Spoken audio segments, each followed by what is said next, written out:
Is Ollie Clark back fit? I know he's suspended, but you were a bit sort of worried about him before. He trained yesterday. So he's had one day on the grass. Or Rodri has had one day on the grass. And that's like a week to him. So he is able and ready. Anyone else you hope back involved?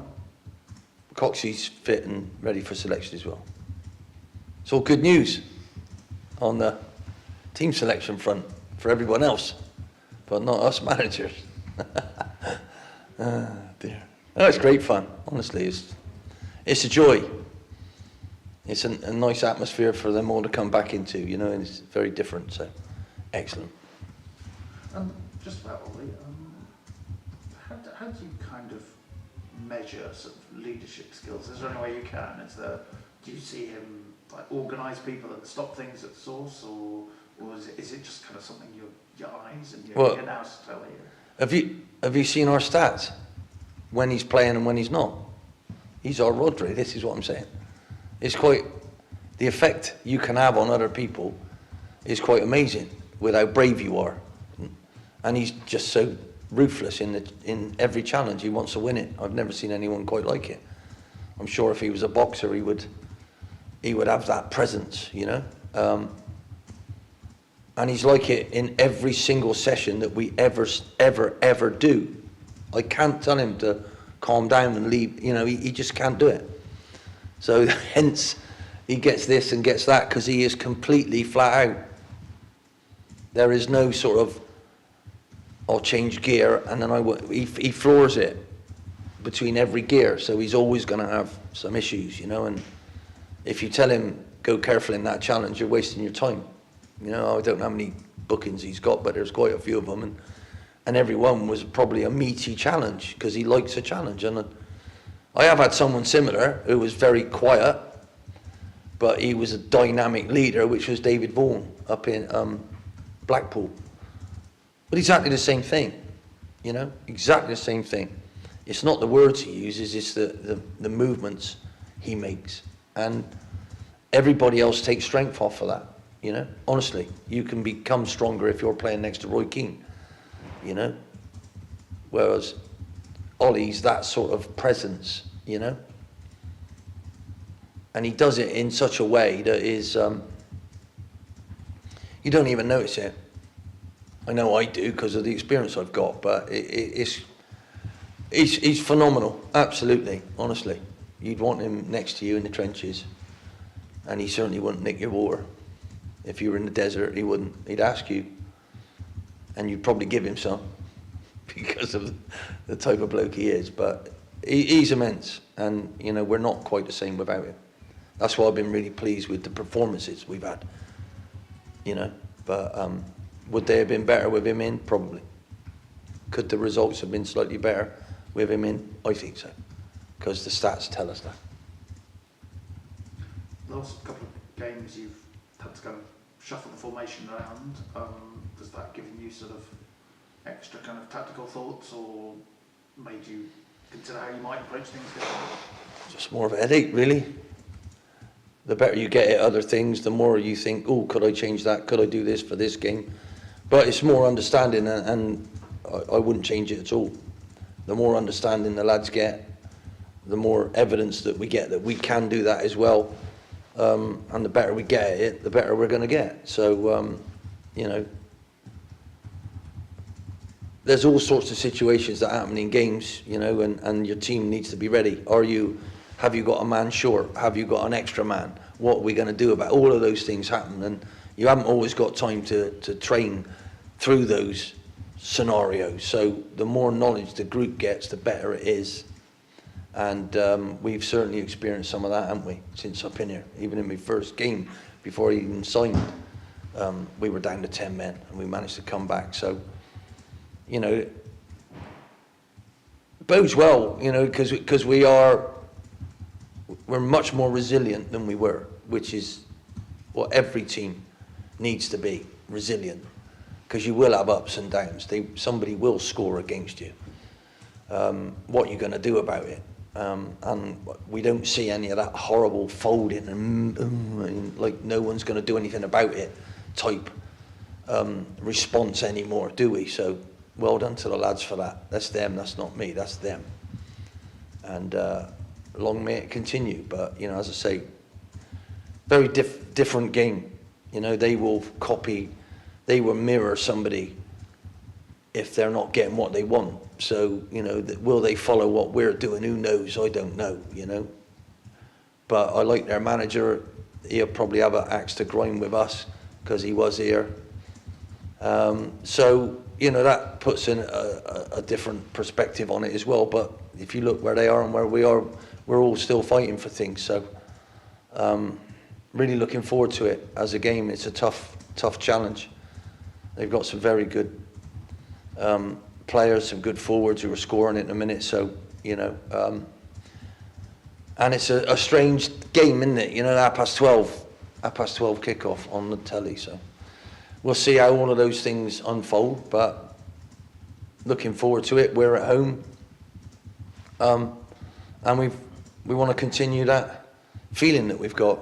And the crowd have played on it, made it the way it is. So hopefully they can come along in good voice and help us over the line with another good result. How do you feel about the 12:30 kickoffs? Because they are increasingly kind of prominent thanks to the new TV deal. Do they significantly change your routine? Are they not quite the same? What do you think? I'm just used to playing at every different time anyway. I'm not one of these who's got to change training because we've got to acclimatise ourselves for kickoff at that time. If it's a match, you should be able to play at any time. There's no excuses, just go and do it. So, you know, the last time we had one, we won. We won on a Friday night as well, so that was great because you could enjoy the Saturday looking at everyone else knowing you got 3 points tucked in your top pocket. So let's hope we can do that again. But, you know, I don't know if it affects the gates or the crowd or what, but, you know, for me, it don't really ruin my routine. I just leave a couple of hours earlier than I would have done, and we get there and hopefully we'll see a good performance. When you're sort of in this situation where getting the top 7 is very difficult, you're a long way from the bottom 2 as well, do you sort of turn attention more to kind of motivating individual players and saying your contract's up and things like that? Would you kind of use that directly or not really? No, they all know that we're all fighting for survival. I think that's a nice place to be. Every animal in the world is trying to do it at the moment, and we're no different. We're an animal. And if you look at the news, if you listen to what's happening in the world, it's a very unstable set of animals that we are at the moment. So how true is it that we're all fighting for our future?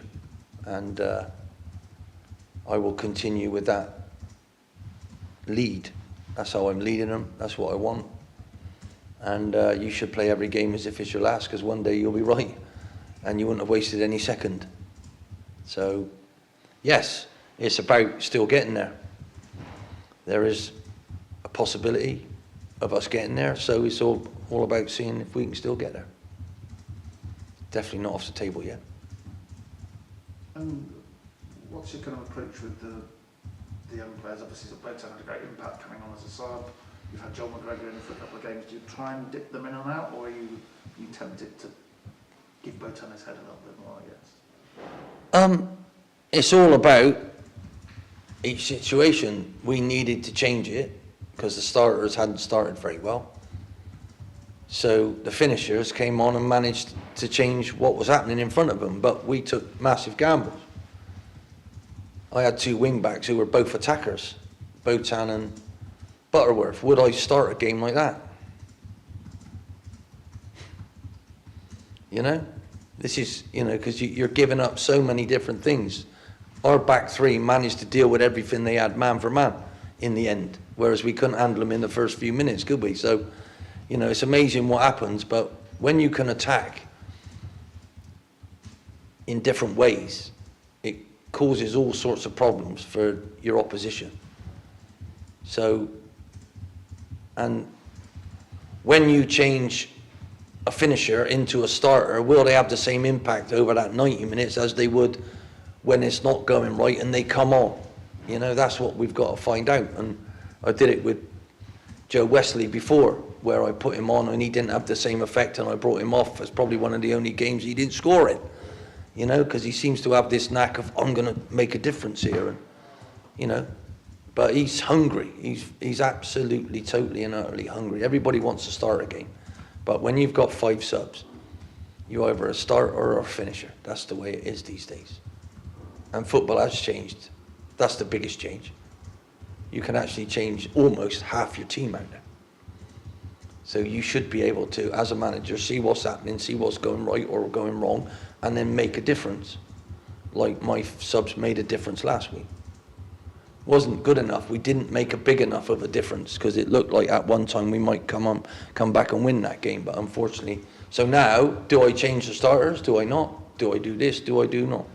So, you know, my reflection on last week was I played more or less the same team for all 3 of those fixtures. The last time I did that, it went horribly wrong with the minutes that the lads had in those 2. And really, it went horribly wrong last Saturday because we were 2-0 down. Now we've had a whole free week. So it's a different scenario again. But what I will be doing is looking at Cheltenham strengths. Quite ironic that the Cheltenham Festival and we've got Cheltenham, everything's been about Cheltenham this week. I will look at their strengths, I will look at if they've got any weaknesses, and I will try and pick a team that will definitely hurt them from the start, and if not, be able to wound them from the end, like we've managed to do. Tranmere was a great example of that. When we're wide open and when we're going to attack things, oh wow, we look exciting, but could I start games like that? If that goes wrong, what am I going to do from the bench then if I haven't got those players sat there waiting to come on and make a difference? So this is what you've got to try and think through, and it's not easy, and really it's guesswork. It's educated guess. You're making an educated guess. Should I do this? Should I do that? Could I do this? Could I do that? But really it's about how good and how well we're taking those decisions.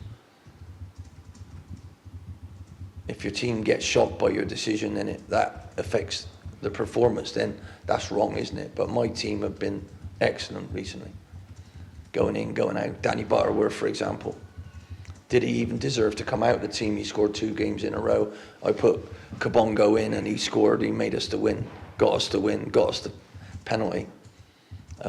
So they're all contributing exactly in a way that I hoped and I wished they would when I didn't do much in the window, and I just added slightly different skill sets to the group, and I think that's really paved the way for our improved records everywhere.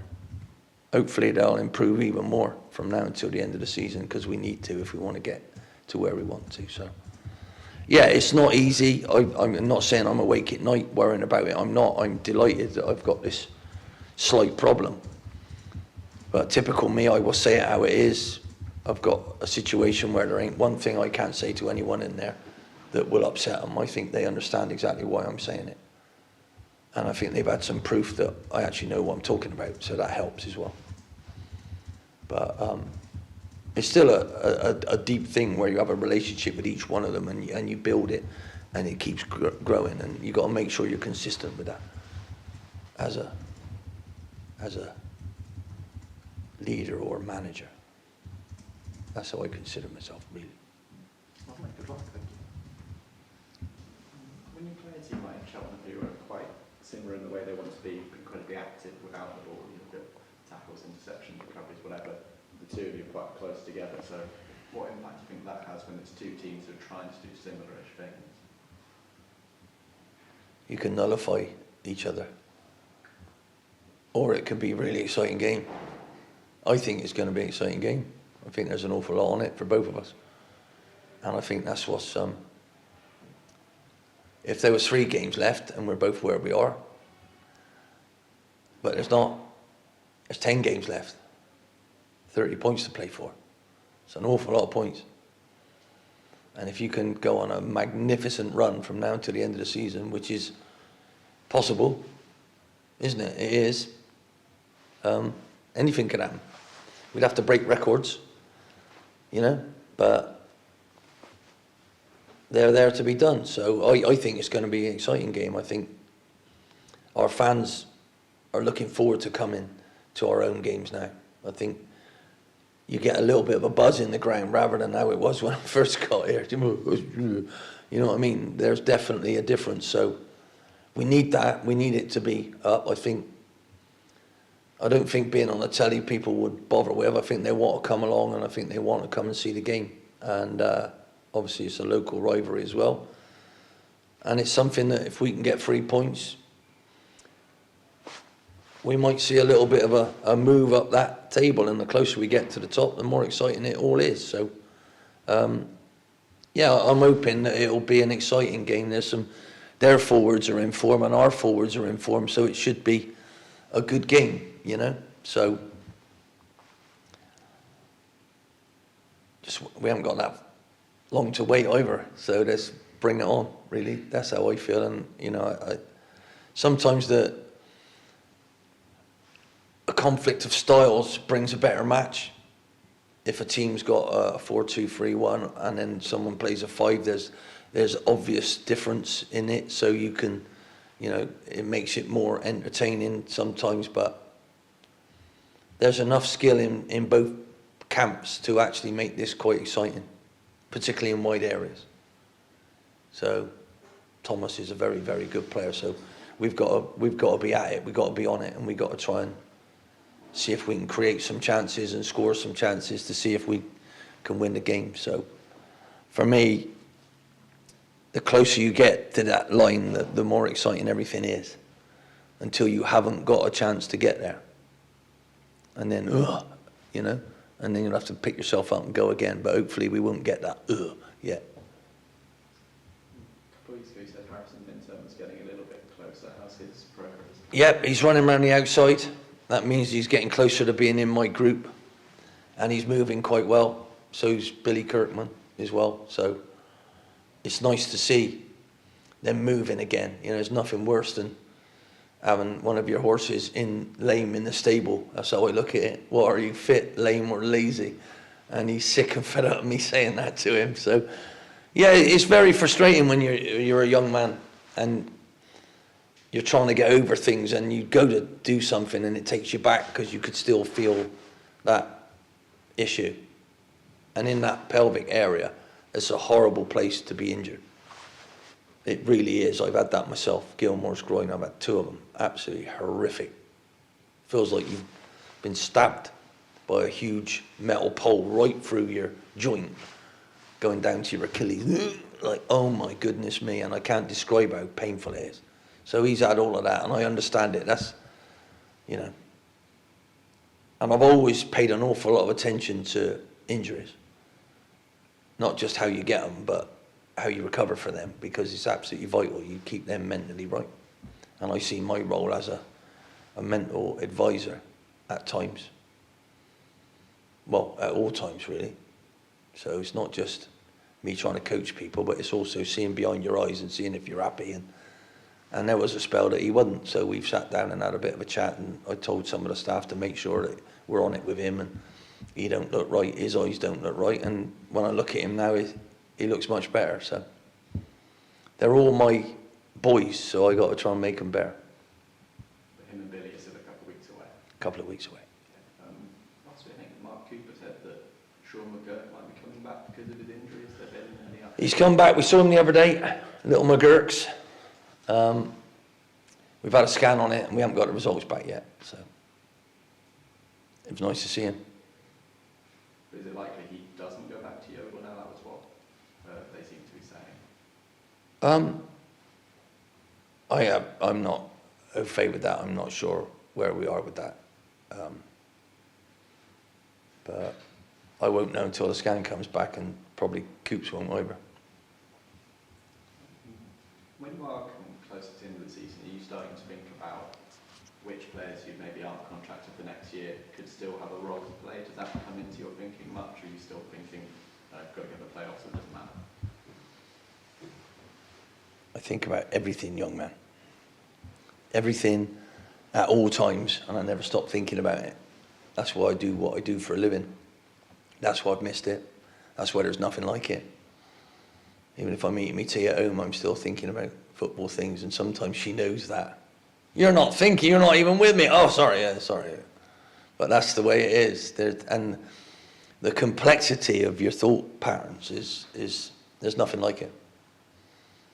Because you never know. Woo, here we go. It's everything's exaggerated over and over again, and everything's either absolutely vitally important or, you know, to the next thing that you do, or that was terrible, but you got another game, you could get over that straight away. So whatever bumps in the road there are, you can smooth them out if you're, I would say, experienced. Even inexperienced people can do it, but the more experience you have of the ride, then the less you worry about the things, and the more you understand that's part of it, and it's all part of it, and you can change that. It's not the way it's going to be all the time. So standing there at Colchester, it was a rude awakening. That's it. I have to change this. I have to change exactly what we're doing, because that ain't good enough. And those things lead to that. So have we worried about distribution from our goalkeepers at the back and playing out and all that? Have we really worried about any of that? Saves an awful lot of issue, saves an awful lot of things, and makes it a lot easier to get closer to where you need to get, obviously with our main target of Smith. But are we just smashing it at Smith? No, we're not. Playing a lot of stuff. So all of those things, that's it, that's over, that's finished. Let's move on and let's do this. And it comes from years and years of doing it, because your team has to be compact. It needs to be sorted out. And the way people are trying to play these days, everybody's spread out. I watched Sheffield United versus Bristol City. Fantastic game of football. I've never seen anything like it. They're all spreading out everywhere. They're all playing football. It's like 1 against 1 everywhere. And where's the team structure? Where's the shape? It was exciting, but I'd probably do my head in doing that, doing things like that. Well done to them both, but you know, my lads couldn't cope with that. What we've got to be is have some sort of structure where we're going, what we're doing, and how we're doing it. And if we can get that and put that team under pressure, then we can come back and do it a little bit more expansive. But you can't do all of that yet. You got to make sure you get that right first. So, you know, that, and it's how you do that. This is, you know, at the end of the day, we'll still get it wrong, but we won't get as horribly wrong as we were getting it, because we're hurting their back line.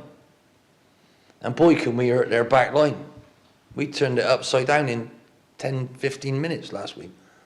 And I wish we'd have realised that, hang on, we can do that. And it ain't just who came on. It does help when someone can actually beat someone, like Botan did down that, you know.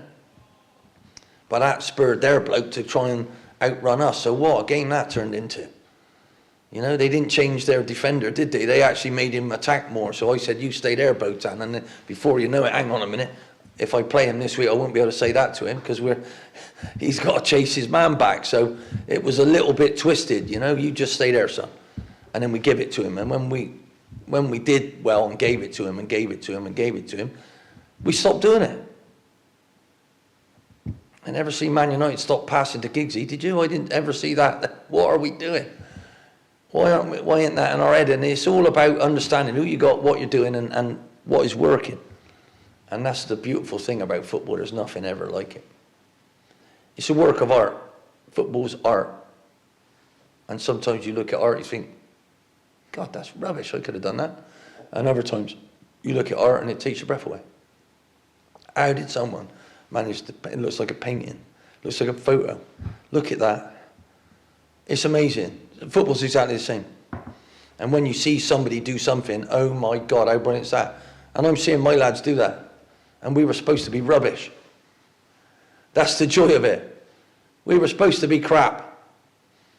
Honestly, everybody was moaning about them and all of this and all of that, and it's the joy. And I swear to you, have I not said this, ever since I came here, they're much better than they're showing.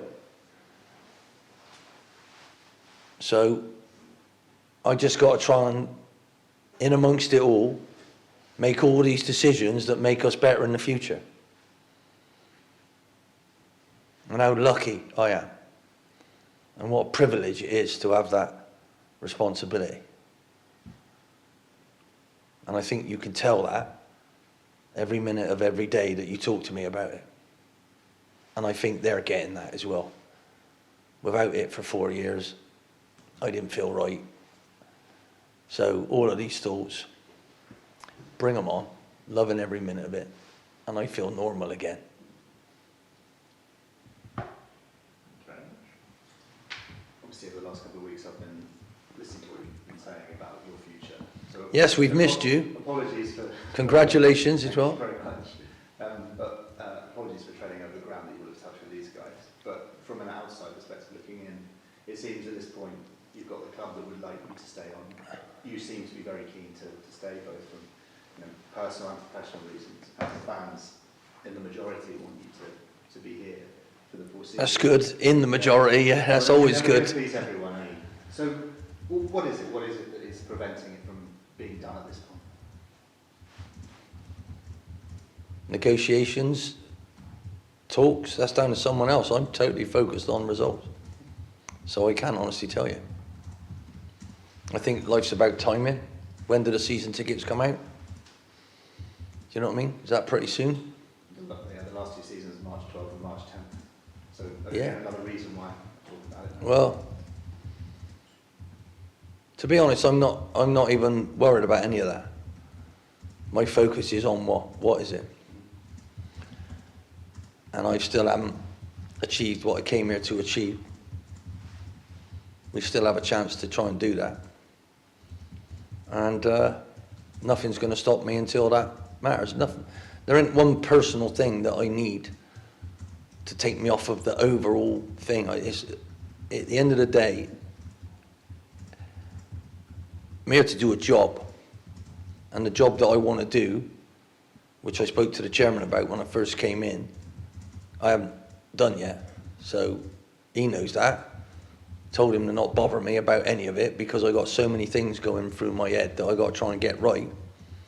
But I'm not thinking short term.